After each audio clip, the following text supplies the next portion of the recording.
Contrasting Viewpoints with Ray Sclafani and Mark Hurley. Ray has been one of the leading consultants in the financial services industry for many years, and Mark has annoyed countless people throughout the wealth management industry over the last 25 years with the white papers he has written. Today, they are going to provide their insights into what is really going on in the industry, some of the more absurd things they've seen, and also for anyone in this industry, some issues they should be thinking about as they try to build their business. And welcome back to Contrasting Viewpoints, where we break down what's really happening in wealth management beyond the headlines. I'm Ray Sclafani, your co-host, joined again by the always candid Mark Hurley. Mark, good to be back with you. Ready to stir things up? Great to see you. I prefer sweet and sensitive, but let's go ahead. Okay, here's what we've got lined up in today's episode. How demand for advice may actually be drowning advisors who are just not ready. Why Pershing's new fee model is a signal, not just a pricing change. Why selling your RIA could net a 30% spread in offers depending upon how you show up. And a PE firm testing the waters yet again. And perhaps the most hyped and underwhelming alts product launch we've ever seen. You've got to be kidding me. We'll get into that fun article from RIA Biz. But then we'll shift gears into something pretty serious. Our main event, Mark's latest piece with Brian Hamburger, Are You Trying to Get Sued? If you're an advisor and you think cybersecurity is someone else's problem, you're going to want to stick around. Mark, what do you say we get into it? Let's go. Okay, so here's a headline that caught my eye, Drowning in Opportunity. It's from Financial Advisor magazine, and the gist is this. Demand for advice is rising, especially among the affluent. Nearly half of investors work with an advisor, and that number jumps to 64% when you're looking at those with $5 million or more. But here's what stood out to me. There's still a massive segment of high potential clients who don't currently work with anybody. A solid percentage, about 20%, say they're likely to switch advisors in the next 2 decades. It's the classic paradox. Yes, demand for advice is growing, especially among high net worth investors, but a full 20% are considering switching. That's not just noise, that's a movement. Mark, what's your take? Well, one, this is an article by Philip Pelaviv, and I have a general rule in life. Anything Philip writes, I want to read. 100%. He is one of the smartest guys in the space. And what I thought was interesting, because they did a survey, their own survey looking at some of these issues, a sample size, is they found that once somebody gets to $1 million of investable assets is when they really start to look for clear financial advice. You know, I was at a conference recently, and they had one of the speakers was saying, "Oh, these do-it-yourselfers, they're going to do this forever, et cetera, et cetera, et cetera." And the reality is that as your wealth gets larger, the more complex your relationship becomes between you and your money. And what wealth managers do is they actually help manage that very complex relationship. I don't think people think of it that way, but that's effectively what they're doing. And what Philip points out here is that there's an enormous opportunity still left to be caught. And there's this wave of people as they go and become millionaires in terms of investable assets are going to be looking for advice. And most wealth managers, quite candidly, aren't prepared to take all these on. It's like they're in a pie eating contest and they haven't got any room and they haven't planned for how to compete in a pie eating contest. Well, this whole concept of capacity constraints, most advisors create, good advisors at least, we've seen create good growth plans. How do they acquire organic new opportunities, either with existing clients or new client acquisition strategies? And they've got that written out. But what I thought Philip pointed out, which was really key, he said, the opportunity is real, so is the risk. If you don't have the capacity, the clarity, or the team to absorb the growth opportunity that you're preparing for and you're not scaling, you're probably sinking. And I don't know too many advisors that write a scale plan. Michael Kitces has talked a lot about this too. He's another very smart guy. If you're running a wealth management business, every client that say has $2 million of assets, new client you could have gotten, and we spelled this out in a paper we put out about 1.5 years ago. The fees you'll collect net of your expenses on a present value basis is $600,000. So every time you're not ready to capture a potential opportunity, that's how much money you're basically foregoing, giving away. That's why I think there are certain firms that have gotten very well organized. They've got the staffing. They've thought through this. And a lot of people are sort of waking up from being unconscious for a long time, not having done any marketing. And this is where you're going to see a bigger divergence within the industry. You're going to see, even within, like now we all think of just the aggregators, but within the rest of the community, there's going to be a very big divergence of independence. You're going to see some independent firms that today have $1 billion. They're going to be 10 to 20 billion. And you're going to see a lot of firms that today are $1 billion are still going to be $1 billion or even less in 10 years. Okay, so let's go move to the next topic. Let's talk about Pershing. Reported by CityWire in their exclusive article, Pershing to begin charging asset-based fee for some RIAs. Yes, it's being reported. Pershing is indeed rolling out a new asset-based custody fee, 5 basis points on assets under $500 million, scaling down for the mega firms to just 1 basis point for firms with $10 billion or more. This looks like not just a revenue issue, it's about strategy. Pershing is clearly signaling we're aligning with the biggest of the big, and for firms under $1 billion, they will likely perceive this as a shot across the bow. Custody is no longer free, and if your business model relies on it being free, you better recheck your math. Yeah, Mark Hurley had talked about this a long time ago. He thought this is where the industry was going to wind up. It was very controversial at the time when he spoke about this. But let's think about this. Historically, the way the industry got started, Schwab offered a free technology platform to the people setting up their own little shops. And the client would have to pay for it because they'd pay either through fees, trailers, or they'd pay through transaction fees. Advisors got very smart and figured out how to drive these costs down and squeeze it. And so the way most custodians make money today is off of the sweep account. It's off of the money market funds. Some, in certain cases, it's certain index funds you can only use working with them. But Pershing has said, okay, let's cut through the noise. And I think it's a brilliant strategy on their part, which is to say, this is an expense of being an advisor. But if you're a very large firm, we're going to charge you a basis point, which is trivial. A basis point. But if you're a smaller firm, it could be as much as 5 or 6 basis points. And this does two things. One, it stops the big firms from subsidizing the little firms. Today, if you're a big firm, you get treated the same way at all these different places, or at least very similarly, and quite candidly, because it's your clients that are paying the costs. Instead, this is shifting it where the advisor pays the cost. It eliminates the conflict around the custodian. And the same token, because the cost is trivial for very large firms, it makes it a very attractive opportunity for some of the larger firms to go to Pershing as opposed to one of their competitors. It's also, for me, a bit of a wake-up call for many of the firms under $1 billion that if you're not thinking about scale and profitability and negotiating power with your custodian, you probably need to be, that the free ride's over. And firms that are truly in growth mode, they'll recognize this as a huge benefit. Yeah. Although the understand there's still going to be a big business servicing the small guys. Tom Bradley, who built Ameritrade into this monster that it eventually became and was acquired by Schwab.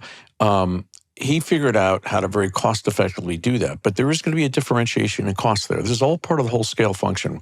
We've talked about you're going to have to do more for clients for the same dollars, which means the bigger you are, the greater fixed costs you can spread it across. The custodian fees are now going to start to play some sort of role in this whole mix too. Mark, I'm curious your take on this. What's that lifestyle practice of the future look like? I know we talk about Kitsis. He spends a lot of time serving that group in that segment, and Michael's a good friend, somebody I admire greatly. I wonder firms, if they're not in any kind of growth mode, or are they truly acting as fiduciaries for clients? And is that also that kind of wake-up call as well that these firms? Many years ago, I described them as barbershops, which made me more hate mail than you can imagine. You're going to get some hate mail now. Yeah, well, no, it's because when they're done, they just turn the scissors over to somebody else. There's nothing to sell. It's just a practice in the thing. And there's nothing wrong with it. It's a decision of the owner deciding what they want to do for their lives and what to do for the clients. The key thing is though, who's going to be around to take care of their clients, typically because most of their clients are about the age of the founder. So when the founder gets ready to leave, you got a bunch of old clients, there's no succession in place. What happens? So in other words, the rent just went up at Pershing, and there's not a team in that shop to really serve any of the clients. Well, no, Pershing made a decision a long time ago. Mark Hurley told me this when he was building it. He said, look, we're going to go target the largest firms. The smaller firms are great. They can do whatever they want. But we think we have a business because we have $100 trillion of assets at Boney. They're fundamentally a custodian as a business. This is what they do. They want to treat institutional clients like institutions as opposed to treat them like sort of retail, sort of institutional. And they felt if they did that strategy, they could capture a large market share. And you got to remember, when Mark took over Pershing, it was nowhere compared to where it is today. I mean, talk about a transformational figure. And this is sort of this pricing was his plan all along, long before he left. And it looks like Ben has done a good job at done a phenomenal job leading through. succeeding Yeah. him. Okay, let's move on to this next insightful piece. Showed up in wealthmanagement.com, highlighting a stat that should make, I think, every RIA owner sit up in their chairs and take note. Sellers are seeing up to a 30% variance in acquisition offers. That's not a rounding error. That's millions of dollars potentially left on the table. But here's the important note for anybody not even interested in selling. You got to pay attention to what the market is. I always want to know, hey, what is my house worth in comps relative to my neighborhood? Even though I have no plans on selling anytime soon, I always want to watch the market. According to Republic Capital's John Langston in the article, he says it comes down to how you present, your margins, your compensation structure, your organic growth. And it seems to be reinforcing something you and I have said on this show before. Deal making is no longer about being sellable. It's about being scalable, predictable, and professionalized. Yeah, and also how well do you fit in with the buyer? In other words, what I think John is talking about here is, there are legions of buyers out there. Let's be clear. You can always get something for your company now. There's just too many buyers, too few sellers. That said, what he's talking about is how do you optimize the price? And a lot of people are going in very uneducated into these processes, and they're not preparing their firms for a sale process, which really is like 2 or 3 years in advance. Now, what they don't talk about in the article, because all the bankers don't want you to talk about this, is that the bankers should be coaching you well before they're ever retained and how to prepare your firm, get ready to go. We talked about this in the study that we did. We felt that was going to be one of the big shifts in M&A. But if someone is thinking about selling their business, say, in the next 3-4 years, they should be having a conversation with a banker right now, not about hiring the banker.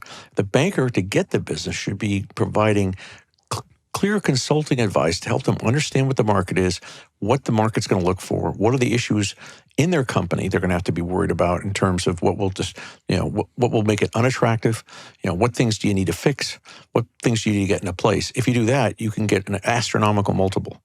Now, also, to be sure, this article was about a conference where a bunch of bankers were speaking, and I've yet to ever meet a banker who thinks you should sell something on your own, because that's just how these guys are. But that said, this is really good advice. I mean, this is when there's a 30% variance, and I don't doubt that at all, between the high and the low bid. Boy, that tells you should do a lot of prep work before you go in. So you've got to treat the sale of your firm, and whether you're selling your firm or not selling your firm, the management of your firm, like any sophisticated business, building your value drivers, running a competitive process, in knowing how your business stands in value against the marketplace, and not confuse interest with a premium in your firm. Yeah, and there's a lot of inertia in these businesses. I started the business. I've always run it this way. It's who I am. Blah blah blah blah. Take it or leave it. Well, great. Someone will buy it from you. You're going to wind up getting a fraction of what you really should have gotten for the company. Okay, very good. One last article before we get to You've Got to Be Kidding Me. Speaking of testing the waters, here we go again. CityWire reporting that Aquiline is exploring a sale of Sageview, a $238 billion RIA. And while that highlight might sound like a big move, here's the truth. We've seen this movie before. Yeah. It's the same storyline, right? Hightower, Focus, Mercer. A PE firm tests the waters, leaks the possibility of a sale, then maybe doesn't sell. Why? Because there's nowhere better to park the capital. Management fees are high, cash flow is strong, valuations are still off late, at least for now. And this is not necessarily about liquidity, but it is about signaling to the market, look at what we built, look what it might be worth. Yeah, I think it's more so a little bit of a CYA. They go to their investors You think and so? say, For real? oh, absolutely. Because what they want to do more than anything else is roll their investment into their next fund. PE firms are breaststroking their way through $100 bills. They can't find places to put money to work. There is between $1 and $2.5 trillion of dry capital out there. And as a consequence, I mean, look, they're buying up like doctors' practices and don't know what to do with them when they get them. They're buying anything that moves that they can potentially put a valuation on. The great thing about wealth management, aside from the economic model, which is just phenomenal, is that they're very stable, predictable cash flows. And So think about this. You made an investment 4 years ago, 5 years ago. Okay, this fund's getting to maturity. I got to find a way to, I'm obligated to give the money back to the investors. What do I do? What I do instead is I go out and run a process and hire a banker. But I set an extremely high price that I have to get this thing. And then if for some reason that price doesn't materialize, it'd be better for us to just roll it into the next fund and keep doing it. And lo and behold, we'll get a higher valuation on it because that has a higher value, so we get to put more money to work, and therefore, guess what we get? We get more fees. We see this movie again and again and again. And it's going to happen with the aggregators. I saw it as something different. I saw this as put up the for sale sign, and it isn't about selling, but it's about seeing who's watching. Oh, I think they know who's watching. There's legions of people out there with too much money to put to work. I mean, you swing a dead cat, you hit a PE guy trying to come into this industry. Easy does it. Easy does it there, they're Tiger. like everywhere. Yeah, Who there are are. we kidding? And there are a lot of bankers, investment bankers out there looking to represent. There's no barriers to entry. There's lots of bankers out there. You got all the big consulting firms have come in trying to find ways to get roles in here. McKinsey is now actually in this industry trying to advise people how to come into the industry. Yeah, KKR, I saw do the same just last week. Bain Capital is back doing some of that consulting work. Right, you're right. That's a fair point. I'll give you that. Okay, let's go to one of our favorite segments, which is You've Got to Be Kidding Me. All right, here we go. Courtesy of RIA Biz, once again, with a headline that basically writes the punchline itself. Vanguard and Blackstone are bringing alts to the masses with what turns out to be a Wellington-branded interval fund. That's right, the two headline names aren't even in the fund, and RIA Biz wastes no time calling it passive, misbranded, and a dud. But I think the point is maybe boring is indeed the point. Yeah, An interval fund offers guardrails, quarterly liquidity, professional management, and far more transparency, and it's not some TikTok-driven REIT promising the moon. It's a controlled entry point for retail investors. Well, remember, RIA Biz is like the National Enquirer. They check, and recheck. Let's be clear about that. Now, that said, I think the RIA Business CEO, Brooke Southall, just hates Vanguard. So no matter what they do, he's going to criticize it. But for starters, Vanguard, for decades, has been working with Wellington. It's like saying, my God, you're partnering to do this with Wellington after making a big announcement. Well, we've been working with Wellington for 50 years. What do you expect us to do? And it's an interval fund. It's a very clever structure. You can find a way to provide liquidity, partial liquidity, at least on an ongoing basis, so people who make an investment have this. Vanguard has been literally at the vanguard of bringing to the average investor all kinds of low-cost investment opportunities. This is another one. Whatever Vanguard does, RIA Biz is going to criticize. This is just so ridiculous, you don't know where to begin. So the branding is weak, but the approach just may be the smartest way to introduce alts without blowing something up. Yeah, again, no good deed goes unpunished. This is a classic example of this being criticized, assuming anybody takes RIA Biz seriously at all. Okay, so let's go to our main topic. Are you trying to get sued? Let's shift gears. This is an important article I know that's coming out. You and Brian Hamburger wrote this together. I'll let you open with a big idea here, but the spoiler is most advisors are underestimating their cyber liability, especially when clients' credentials get compromised. Yeah.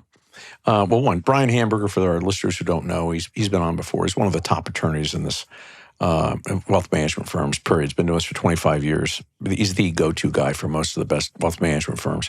And he and I wrote this article because one of the things that jumped out of this is that wealth managers kind of view this client cybersecurity as really not their problem. It's somebody else's.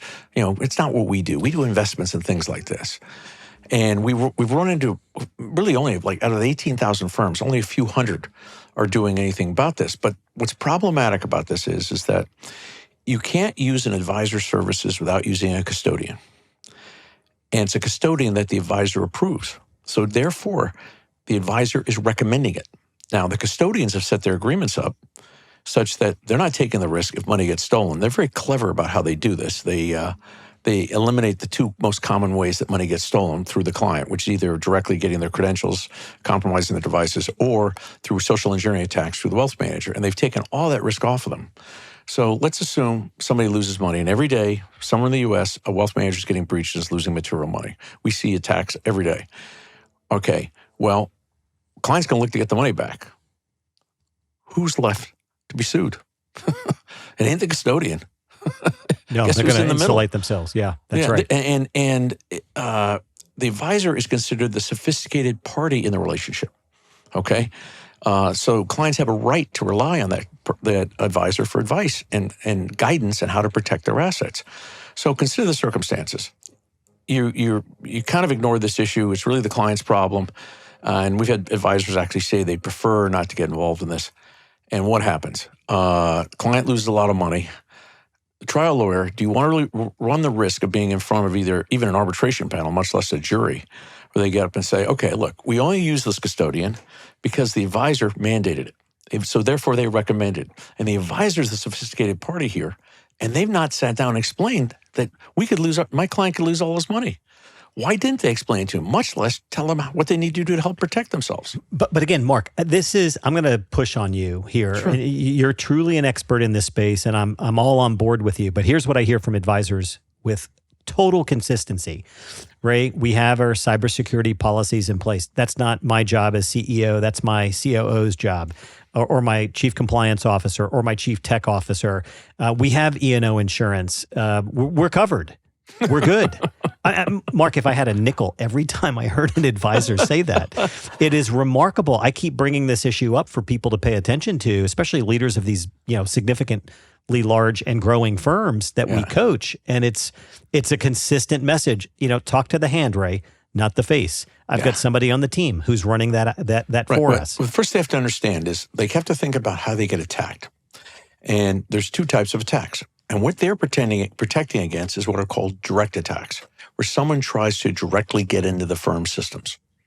And rarely do ever attacks come that way, much less succeed. Over 98% of the breaches... And why, wait, hold on a second. Why is that? Is that because the attack surface, the largest attack surface is never the technology itself, but rather it's where people interface with the technology. Because there's so many different entry points. So instead, it's far easier to get into a client's devices or accounts, home network, any of these other things, which is very easy to do because most people have no personal cybersecurity. So what you're telling me, telling me is, hold on, sorry, I got to interrupt you for a second though. So what you're telling me is that these advisors are saying, look, we've trained our teams, we're using VPNs, we've locked down our servers, we're using cloud-based systems, we're good. Yeah, they're saying is they will not get directly in. And my answer is, you're right. You're going to get indirectly in. And the way they'll do it is through clients. An example of you talked about in one of our calls earlier was this family that was trying to buy an apartment in Paris. Yep. And the client, unfortunately, had plugged a device into a public charging station. It got a JFK Airport, right? Yep. Right and before it they got boarded a virus the plane. in it. Yep. And that gave them the bad guys access to their email. All this is automated with AI software now. So they quickly could see that this family was talking to the advisor about buying this apartment, and it got quickly identified. They waited till the family got to Paris. They then changed the password on the email and went back to the advisor and said, hey, we found a place, send us $2 million. Advisor, being a good fiduciary, said, no. We got to do a call here. Well, guess what? The family had not protected their social media accounts, so it was very easy for the bad guys to both clone their voices and images, which is quite candidly a ridiculously simple task. There's even a YouTube video that'll show you how to use one for a Zoom call. And they were able to profile the family. And the family had not didn't use a robust password on their telecom account. So the bad guys went in and diverted the cell phone. So the advisor gets on a 45-minute call with who they thought was the client. It wasn't. Bye-bye $2 million. Now, is that a direct attack? No, it's an indirect attack. Another example we ran into in the Midwest, the bad guys got into a client's email. Again, they read these things with AI software. They identified communications between the advisor and the client. They took an email which had an attachment on it that the advisor had sent them and sent it back with a question. They infected the attachment. The advisor systems got breached. The client was getting ready to buy a house, a $2.5 million vacation home. Right before wiring, they went in and changed a couple numbers in the wiring instructions. Bye-bye $2.5 million. Is that a direct attack? No. That's indirect. So who's suing the advisor? Like in your article with Hamburger? The risk is broader than just getting sued. What will happen is the client's going to want to get their money back. The client loses money, they're going to look for someone to sue. And the last thing you want to do is make yourself an easy target. And the debate is not whether you're going to have a judgment brought against you. The real judgment against you is in the public opinion. can you imagine a headline in your local paper that your firm just lost a couple $1 million of a client's money and you're being sued for it? You want Not brand a good damage? headline. Yeah, Wealth management is fundamentally about you bring me your money's going to be safe. Okay? And most of the best advisors would say their best accounts came vis-a-vis an introduction from somebody else. So now you've got a client who's been introduced to you by another client, and it's reported that you've lost them money when in fact the client was breached, maybe not even you. Again, the client's going to argue that I had no idea that I had this obligation, that I had these responsibilities because you didn't explain it to me. And I used this custodian because you mandated it. And you're the sophisticated party here. Now, protecting yourself isn't very hard here. And we do this with hundreds of firms regularly. But what you have to do is you have to accept that, okay, this is going to be a problem for me. Even if I do not want, if I prevail in a lawsuit, it's going to be a Pyrrhic victory because I'm going to have my brand badly damaged over this. And under the new SEC rules, if this happens, I'm going to have to tell every client it happens. And I'm going to have to, so you have to worry about the newspapers. You're going to have to tell the clients you lost somebody's money, as well as every prospect for 2 years in writing. You're going to have to tell them. But we've been saying that the SEC has not come out yet with the new cyber. Yeah, we got to get past the politics that's going on right now. But they're sitting waiting to be approved. They're not controversial. Brian and I have a debate over this. He thinks the next major breach is when they get approved, which won't be too long, but I think it'll probably be next year early. This is uncontroversial. But regardless, I don't have to have the new rules in place. If I get breached, the client sues me, it hits the papers, and you're going to have somebody going, I lost my life savings by using this advisor because they never told me I could lose my money this way. And now, if you're an advisor, what do you do to protect yourself? It's not complicated. Number one, you got to get your advisors trained on how to advise clients on this. You can't, because most advisors don't even know how to think about client cyber risk. What they think about is the company policies. They don't think about, okay, I'm advising the client on how to protect myself. We teach classes, they get CE credits. It's easy to do.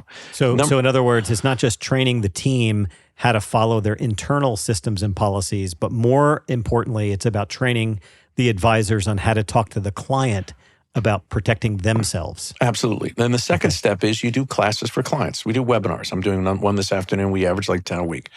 And you do a webinar, and this is all free, and we go in and do classes and explain to clients all the risks they have and the steps they need to take. This is not complicated. A lot of steps. It's not that involved. It takes you a while to do it. But if you do this, you get to what's called basic cyber hygiene. Very, very hard to get to. Then the third and really critical point to do is after the classes, advisors need to meet with their clients individually and create a written record that they have explained to the client these risks and that they've encouraged them to take these steps to protect themselves. So then there's a record. Look, I explained to the client. We did classes for the client. We educated the client.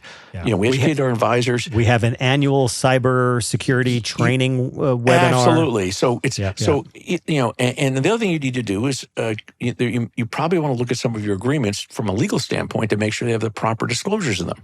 But if you do this, let's go through the scenario we talked about. Okay, Aunt Edna loses $2 million. So I haven't done this. Aunt Edna's going to try to get her money back, and you're going to be the front page of the paper saying, Aunt Edna trusted you with her $2 million, and it got stolen, and you never warned her, and you're being sued. And after that, whether that's bogus, whether it's all her fault, it doesn't matter. The headline risk you got brand damage already. It's a face tattoo is what I call it. Alternative B, Aunt Edna loses $2 million after you've trained your advisors, even got CE credits for it, you've trained your clients, you've even advised the client, you have a written record when you did this. Okay, then you go to the newspaper and say, what are we supposed to do? We told the client what to do. They ignored it, and they lost some money. Well, okay, there's only so much we can do. The journalists get that. That's not even a story to write about Aunt Edna suing you anymore. In fact, I doubt if you've done that, if you're a trial attorney, you're going to look at this and go, wow, is this worth the trouble trying to do it? So it's about education and awareness, and it's about partnering with the client to help them protect themselves. Yeah. This is no different than teaching clients not to overreact when markets go bad. This is no different. This is basic financial advice. Wealth management is fundamentally about actively managing risk to wealth. The single largest risk to a client's wealth is it gets stolen by cyber criminals. When does this article come out, Mark? It's out. Came out last night. It's on the financial advisor site, Again, Brian and I worked on this very carefully because we want to make it clear. We're not saying you're going to lose a judgment. we want to say you're going to lose. It's just to probably be in the brand side is where you'll lose. And so you've got to think about this is if someone feels they have the ability to bring an action against you and they can persuade an attorney to do that, at that point, boys, the headlines are going to beat you up. This is why, for example, the custodians regularly, much to their angst and anger and chagrin, reimburse people. Because if they make a mistake along the way, anywhere along the way, they don't want Ed Agnes on CNN talking about how Schwab or Fidelity lost their money. And that's why oftentimes when they have to reimburse the client, they go fire the advisor. They just they'll send a letter to all the clients to the advisor and say, go find another advisor because your client has the inadequate controls and we're not going to take the risk anymore. All right, so we'll put a link in the show notes to that particular article. And if somebody wants to schedule a webinar like that, where do they go? You can contact me. My email is mark.hurley@digpp.com. We're doing, in terms of both internal and external, we're doing 15 of these a week on average for firms. And it's just education, et cetera. Okay, super. Okay, so what did we cover today? The opportunity is high, but so is the cost of unpreparedness as you consider new client acquisition strategy and tactics. Custodians, certainly Pershing, are shifting to paid models, and how prepared is your P&L for shifting custodial expenses? M&A is still hot, but value depends on your readiness. What are you doing today to improve your enterprise value drivers? Yes, alts launch might be bland, but maybe that's the point. And most importantly, get serious about cyber risk before a client loss becomes your problem. Mark, anything else you want to add before wrap up? No, this is great. Okay, terrific. So there are 3 actionable ideas from today's episode. 1, run a cybersecurity audit internally, externally. Ask yourself, have you educated your clients recently and consistently? Review your custodial economics. If Pershing's changes apply to you or could, how will that impact profitability? I would start doing some of that modeling now, whether Pershing is your custodian or not. And lastly, pressure test your firm's valuation story. Whether you're selling or not, make sure your margins, team structure, and growth metrics would hold up under real buyer scrutiny. Mark, as always, it's awesome to get your take. Appreciate your time. Hey, to our listeners, if this episode is helpful and you're thinking differently about the future, do us a favor, share it with a colleague, subscribe wherever you listen, and we'll see you next time on Contrasting Viewpoints.